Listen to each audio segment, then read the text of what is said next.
amigos, ¿cómo están? Hola, Cris. Hola. Por aquí les saludamos desde Conce. Sigue las lluvias por acá en nuestra ciudad, Bastante. pero estamos protegidos por lo menos nosotros. Orando también por aquellos que están pasándola mal. Que la están pasando mal por este invierno.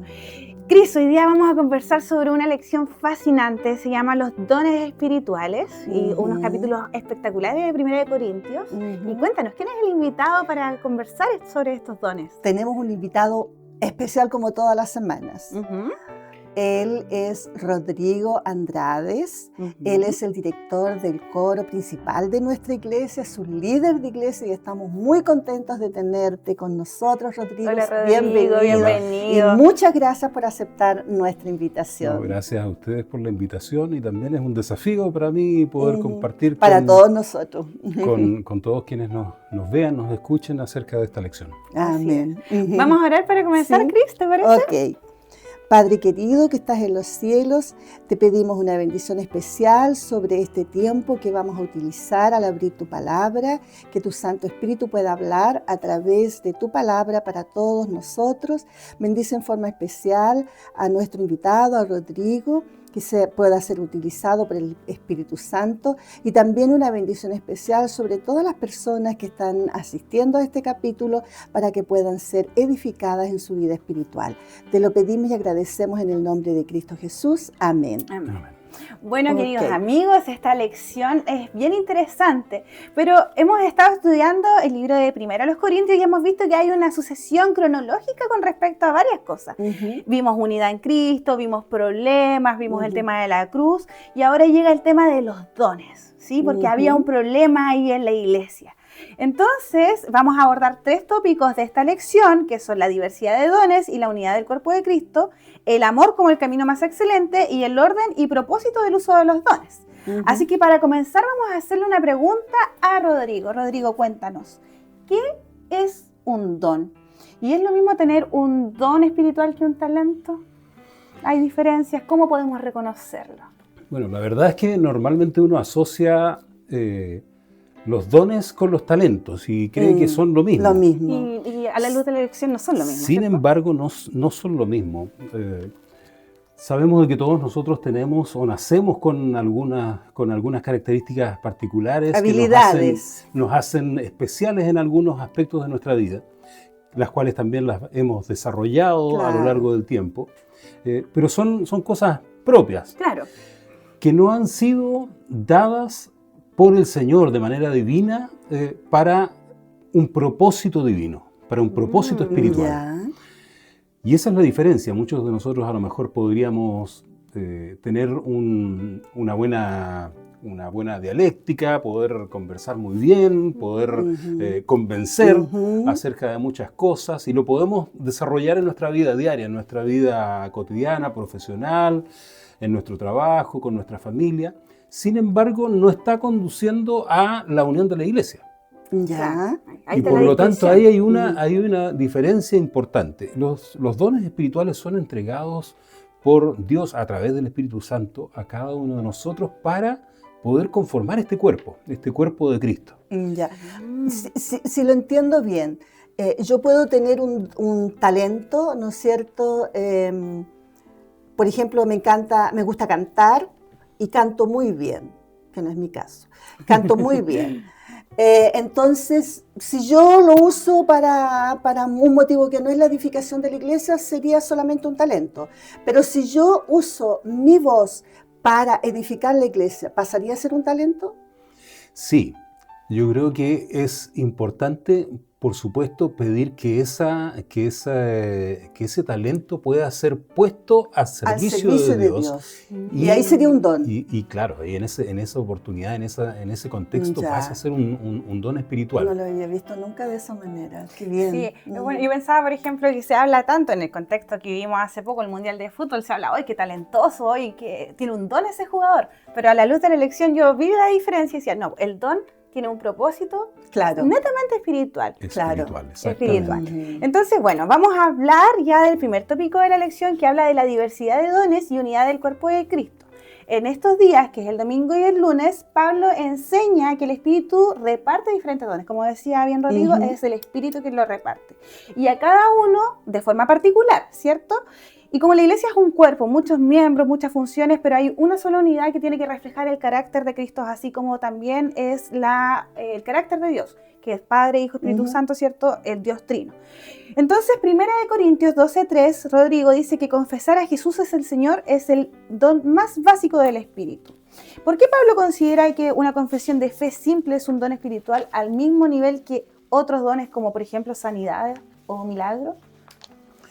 Es interesante ese elemento que tú estás señalando, porque el reconocer nuestra fe en Cristo es el elemento o el puntapié inicial. Yo diría hasta haciendo una alusión a un motor, es el motor de arranque de poder entrar a desarrollar tus dones espirituales. O sea, sin fe, imposible. Exacto. O sea, sin fe, un talento. Y esa fe, además, es una fe que reconoce a Cristo como nuestro Salvador.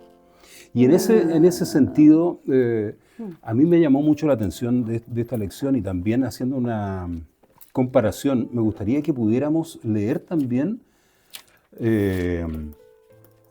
el versículo que tú mencionabas, que es 1 Corintios 3, perdón. ¿Lo leo? Sí, por favor. Dice, por tanto, os hago saber que nadie que hable por el Espíritu de Dios llama anatema a Jesús, y nadie puede llamar a Jesús Señor sino por el Espíritu Santo. Quien llama a Jesús Señor, ese es un reconocimiento de que Él está por sobre todo. Está por sobre todo. Y recordando esto, me gustaría que pudiéramos leer Mateo 16, 15 al 17. Que es un momento muy especial. ¿Lo leo? Sí, por favor. Mateo 16, 15 al 17. Dice, Él les dijo, ¿y vosotros quién decís que soy yo? Respondiendo Simón Pedro dijo, tú eres el Cristo, el Hijo del Dios viviente. Entonces le respondió Jesús, bienaventurado eres, Simón, hijo de Jonás, porque no te lo reveló carne ni sangre, sino mi Padre que está en los cielos. Qué bonita conexión. Primero, ¿quién reveló a Pedro que Jesús era el Señor, que era el Cristo, que era el Mesías? Claro. Ajá, fue una revelación divina. El Padre te lo reveló. Ahora, a la luz de lo que hemos estudiado, tiene que haberlo revelado a través del Espíritu Santo. Del Espíritu Santo, exactamente. Y ese es el primer don que existe, el reconocer a Jesús como nuestro Señor. Amén. Es decir, es el don de la fe en reconocer que Jesús es nuestro Salvador. Exactamente. Ahora, en el contexto de Pedro, no olvidemos de que Pedro reconoce, era muy impulsivo, y él, todos decían, mira, tú eres esta persona, eres este otro profeta, pero Pedro salta y dice, tú eres el Cristo. Claro. Y eso revelado por el Señor. Pero Pedro, habiendo tenido este don espiritual de reconocer a Jesús como el Cristo, momentos después también dudó. Claro. Y además de dudar, en algún momento también ese reconocimiento, él niega a Jesús. Claro. O en algún momento también él dice que no te pasen estas cosas. Ajá. Y Jesús, ¿qué le dice? Apártate de mí, Satanás. Impresionante. Entonces también eso a uno lo lleva a pensar de que nosotros tenemos que desarrollar nuestros dones espirituales. Y eso, que tengamos estos dones espirituales no significa que no los podamos perder por no utilizarlos o por no desarrollarlos o por no estar conectados siempre de manera directa con el Señor. O sea, no es como que se te da el don y lo tienes para toda la vida, sino que tienes que irlo cultivando con la ayuda también del Señor. O sea, no solo cultivándolo, sino manteniéndolo a través de esa conexión directa con el Señor. Exactamente. Me gustó, es muy clarificador lo que dijiste. Y Cris, mira, en la situación de nuestra iglesia, ¿qué pasaría si por una semana cada persona usara intencionalmente sus dones para hacer cosas por la iglesia en vez de esperar que alguien más lo haga? Mira qué interesante pregunta. Mira, yo pienso en primer lugar que la iglesia ardería, sería como en el Pentecostés. Qué bonito. Porque se supone que todos los que venimos a la iglesia tenemos ya el don de la fe. Todos creemos, ¿no es cierto?, que el Señor es nuestro Salvador, que estamos adorándolo, como estudiamos la semana pasada, hacemos todo para la gloria de Él. Uh-huh. Entonces, imagínate, como director de escuela sabática, pararme adelante y decir, hermano, ¿quién quiere tomar la lección en la próxima semana? Y todos levantan la mano, ¿me entiendes? ¿O quién quiere ser maestro? O sea, yo me imagino las personas viniendo, yo quiero ser maestro de escuela sabática, me gustaría trabajar en tal ministerio, o sea, sería maravilloso. Pero a mí me llama la atención que habiendo tanto talento haya tan poca disposición. Ahí está. Entonces yo quería llegar a eso. Yo creo que hay algunas personas que por un problema de autoestima, a lo mejor no se sienten capacitadas, no sienten que tienen un don, no lo saben, no lo han cultivado, no se han dado cuenta. Pero hay otras que sí saben que lo tienen, pero no tienen la disposición. Y de ahí yo creo que tendríamos que unirlo con las lecciones que hemos estudiado hasta acá. De que nosotros tenemos la responsabilidad, ¿no es cierto?, a través del amor que el Señor nos da, de dedicar toda nuestra adoración a Dios, porque cuando venimos a la iglesia venimos a adorarlo. Claro, venimos a servir. O sea, cada cosa que nosotros hacemos, cada don que el Señor nos ofrece, es para que lo hagamos para su gloria. Así es. Entonces, es una utopía, pero me gustaría que eso sucediera. Sí, yo lo pienso en el tema de la música. Bueno, Rodrigo años atrás fue director de música, director de coro, y a veces cuesta esto de que te digan que sí, ¿cierto? Efectivamente, sí. Pero hay unos que cantan muy lindo, pero no quieren anotarse, y los que no cantan tan bien son los más entusiastas.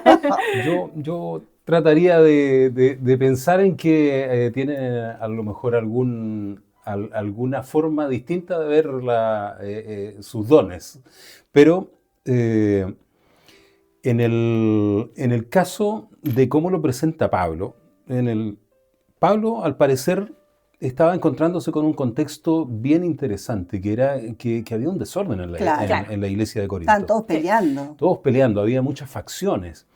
Cosa que puede suceder también en nuestra iglesia en la actualidad. Claro. Y en ese contexto, Pablo trata de llamar al orden y plantear de que todos podemos tener distintos dones.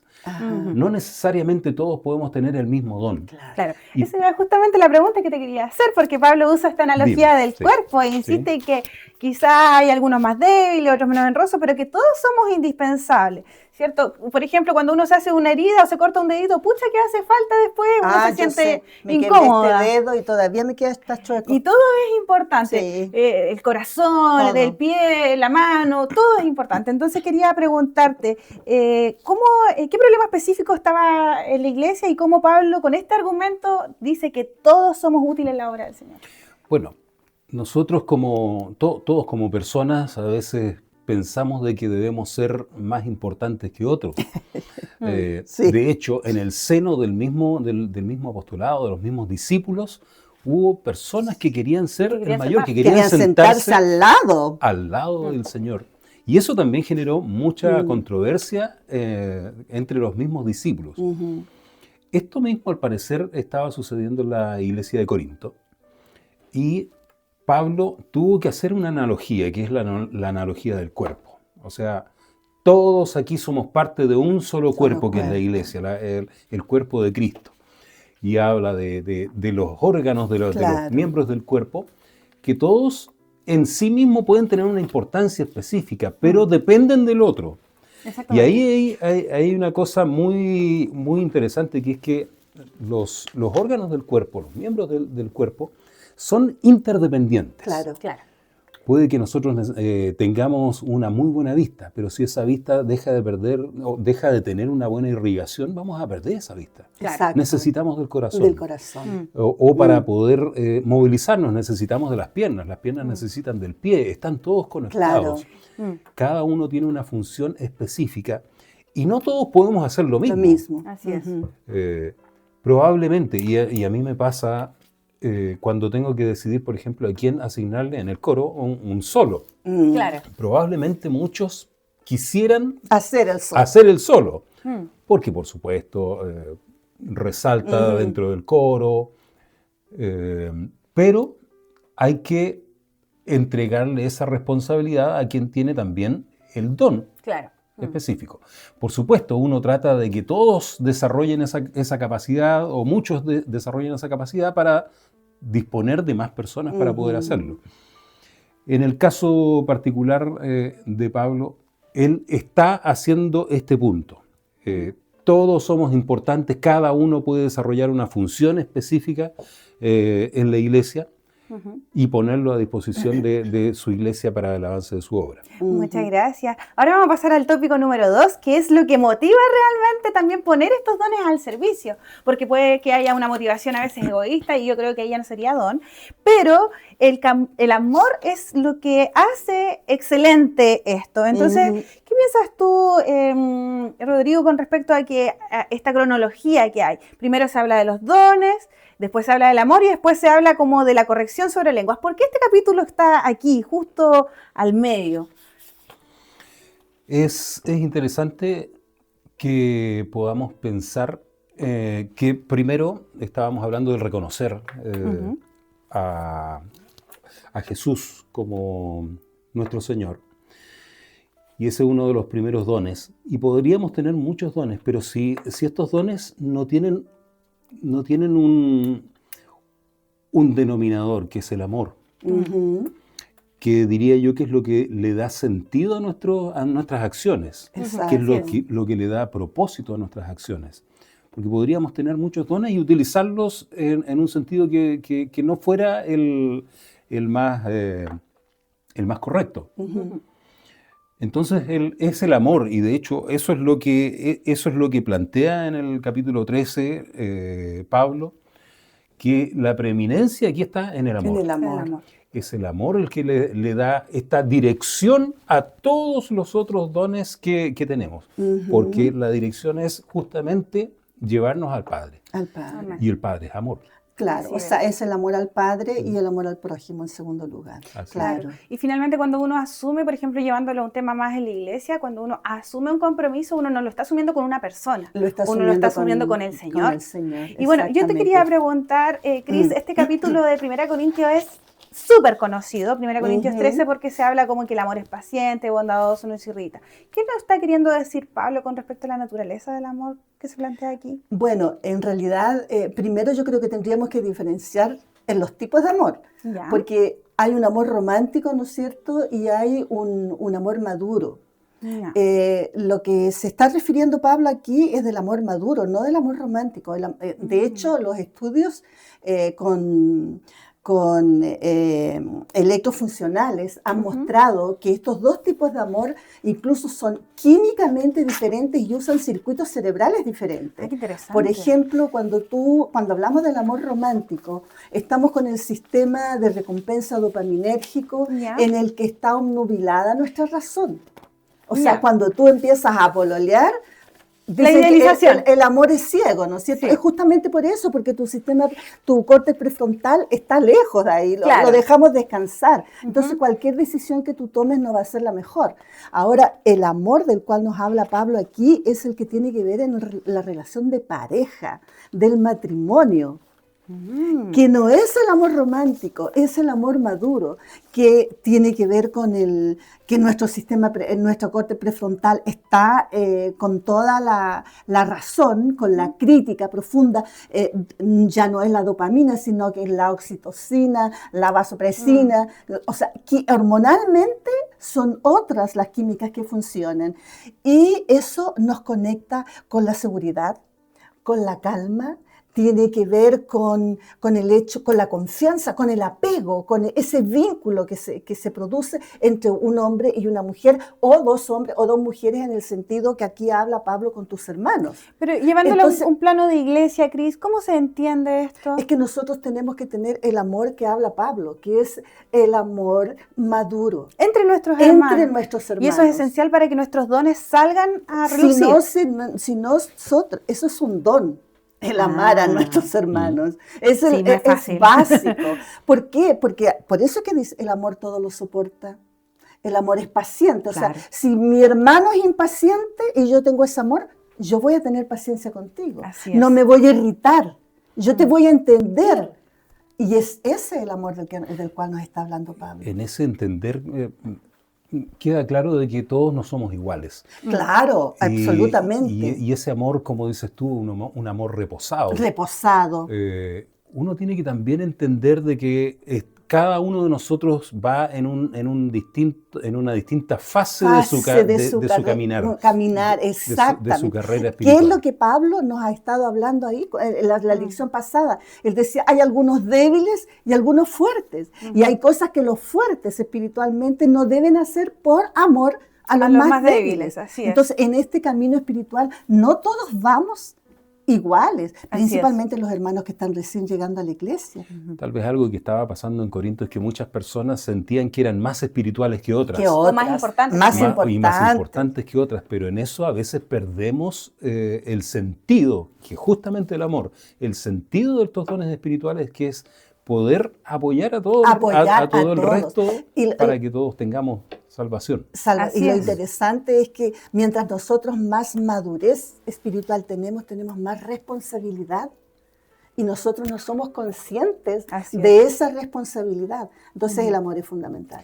Bueno, el tiempo corre aquí, así que vamos a pasar al tiro al próximo tópico, que es el orden y los propósitos en los usos de los dones, que se ve en los días del miércoles al viernes.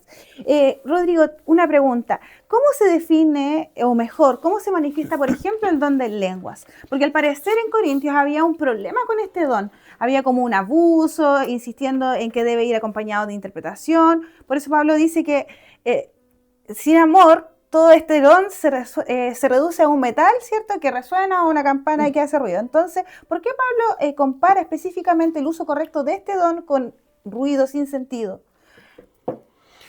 Bueno, hay que ponernos también en el contexto de la iglesia de Corinto. Era un lugar muy cosmopolita, claro, en donde había personas de distintos lugares y que hablaban distintas lenguas.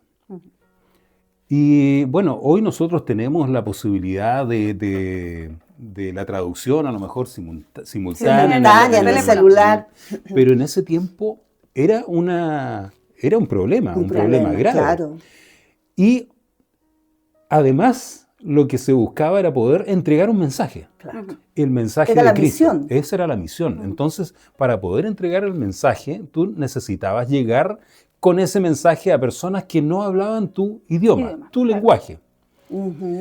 Por lo tanto, la mayoría de los eruditos en el estudio de la palabra entienden de que esto tenía que ver con conocer otros idiomas, pero puede que yo conozca el idioma francés, el idioma inglés, que hable latín, que hable griego, pero si yo no puedo traducirle a otros este conocimiento, traspasarle este mensaje a otras personas, ese don, o en realidad ese conocimiento de la lengua no sirve como don. Claro, se pierde el objetivo. Se pierde el objetivo. Claro. Finalmente lo que necesitamos, o ese don de lenguas, es transmitir un mensaje que está en otro lenguaje, en otro idioma, en otro código, y que el resto no conoce y que sea comprensible.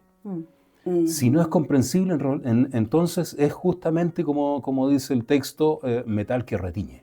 Claro. Y sabes que hay distintos contextos donde se puede ver manifestado esto, pero yo he escuchado testimonios preciosos de predicadores que han ido a una tribu y han hablado en su idioma nativo y las personas de las tribus lo entienden. Y ahí es cuando, por ejemplo, el espíritu se manifiesta. ¿Sí o no? Yo lo encuentro muy precioso. ¿Y qué pasa, por ejemplo, cuando se dice que hablan lengua y entran como en trance? Es difícil eso. Muchas religiones, muchas personas han entendido de que el hablar en lenguas es entrar en ese trance y hablar cosas que para todo el resto son desconocidas. Exacto. Pero eso no edifica la iglesia. Eso no edifica la iglesia. Claro. De hecho, esto viene desde esos tiempos también en donde había algunos cultos, algunos rituales paganos, en donde el sacerdote entraba en un trance y él decía que se conectaba a través de ese trance con alguna divinidad y todos tenían que entender de que lo que él estaba transmitiendo era la voz de esa divinidad. Muchas veces ni siquiera le entendían lo que estaba. Claro. Entonces, ahí se pierde el propósito, no es eso lo que el sentido del don de lenguas, es la entrega de un mensaje. Por eso Pablo clarifica y dice que tiene que construir a la iglesia. O sea, por ejemplo, aquí en la iglesia todos hablamos español, nuestro idioma nativo. Bueno, puede que haya algunas personas que sean bilingües, políglotas, no sé. Pero se perdería el sentido si viene alguien aquí y nos habla el otro dialecto. No tendría ningún propósito, no construiría la iglesia. Todo en otro dialecto que no construiría nada. Pero no quiero que termine el tiempo porque yo quiero hacerle una pregunta a él. Perdón. Considerando que es especialista en música. Yo he escuchado, de hecho lo escuché en un cantante, ¿cómo se dice? Popular, cantante popular, ¿no es cierto? Que era en ese país era muy popular, de salir a la televisión y todo lo demás, y se convirtió a la iglesia adventista. Y él conversaba con nosotros y nos decía que hay músicas y que depende de la cadencia, de la forma como se toque, te van llevando, ¿no es cierto? Psicológicamente te van como encauzando para un trance. Y ellos lo saben. Ellos dicen, nosotros sabíamos que, por ejemplo, cuando el público, en un estadio, cuando el público así estaba medio, no muy animado, nosotros empezábamos a tocar ese tipo de música y de repente ya estaba todo el mundo en otra. ¿Qué nos dices tú de la música? Bueno, la música también es una forma de llevar un mensaje. Claro. Y por lo tanto, hay mensajes positivos, hay mensajes que construyen a la iglesia, que aportan, y hay mensajes que también no. Claro. Nosotros usamos el recurso del lenguaje para poder transmitir mensajes. Lo mismo que estamos haciendo en estos momentos, estamos conversando, y las mismas palabras que nosotros estamos utilizando y buscamos que sea de una manera positiva, estas mismas palabras pudieran ser utilizadas con otros fines, con otros propósitos, en otros órdenes, para llevar, por ejemplo, a perdición de otras personas. Entonces, de la misma forma, la música puede ser utilizada con los mismos recursos que otros utilizan para hacer el mal. También se puede hacer el bien con los mismos recursos, utilizados de la manera apropiada. Utilizados en las manos del Señor y nosotros también poniéndonos como instrumentos de Él. Amén. Es un asunto importante porque nuestra iglesia tiene mucha música.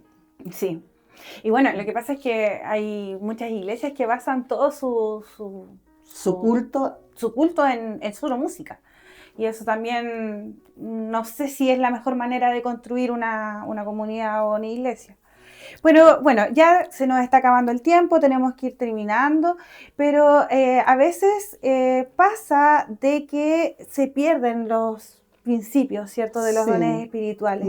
Entonces, quería decirte, Cris, por más impresionante que parezca, a veces se pierde. Entonces, ¿qué podemos hacer para evitar que se pierdan estos dones? Para evitar que se pierdan los dones, yo creo que cualquier actividad que nosotros desarrollemos en la iglesia debe tener, como decía Rodrigo, la función de que debe ser edificante, tanto para la persona como para la comunidad eclesial. Por ejemplo, y ahí puede ser hasta un sermón, puede ser la parte especial que nosotros tenemos, la música, ¿no es cierto? O puede ser cualquier actividad que, como decíamos al principio, que ayude a que haya una exposición de la persona que está participando por sobre la edificación espiritual del grupo y de la misma persona, debería evitarse. Y yo creo que esta lección ha sido muy importante en el sentido que nos ha quedado claro de que nosotros podemos poner nuestros dones al servicio de Dios. Y nos ha quedado bien clara la diferencia. Si el don que yo tengo no edifica, Y sabes que estamos en una iglesia bendecida porque todos podemos poner nuestros dones a disposición. Yo recuerdo hace muchos años atrás una persona me decía, pero yo trabajo con cámaras, ¿qué voy a hacer en la iglesia? Bueno, miren lo que estamos haciendo ahora. Necesitamos personas que trabajen en cámara, necesitamos personas que trabajan en edición, en computación, etc. Así que bueno, te agradecemos profundamente, avanzó súper rápido el tiempo, pero Rodrigo, si quisieras dejarnos en una frase lo importante de esta lección, ¿qué nos diría? Uno es muy poco, bueno, pero un resumen, una conclusión resumida. Yo creo que es solo ponernos en las manos del Señor. Nosotros somos instrumentos, somos instrumentos de su mensaje. Amén. Y aunque sintamos de que nuestro aporte puede ser mínimo, pero ese aporte, si lo hacemos con todo el corazón, con todo el amor, como dice la propia lección, va a tener el sentido, el propósito que el Señor quiere para nuestros dones espirituales, que es edificar nuestra iglesia. Amén. Cris, ¿quisieras agregar algo? Yo creo que él lo dijo todo, que lo que yo quisiera agregar es un llamado, hacer un llamado a que no nos olvidemos que el Señor nos dio a cada uno de nosotros un don. Así es. Y ese don tenemos la responsabilidad de ponerlo al servicio de la misión. Y en esta iglesia todos somos importantes, no porque nosotros estemos aquí vamos a estar siempre adelante, ¿cierto? Claro. Todos necesitamos de eso. Así como el ejemplo de la orquesta que mencionaba, todos son importantes en una orquesta, todos son importantes en un coro, todos son importantes aquí en la iglesia del Señor. Muchas gracias por acompañarnos durante este capítulo y nos vemos la próxima semana. Chao. Chao.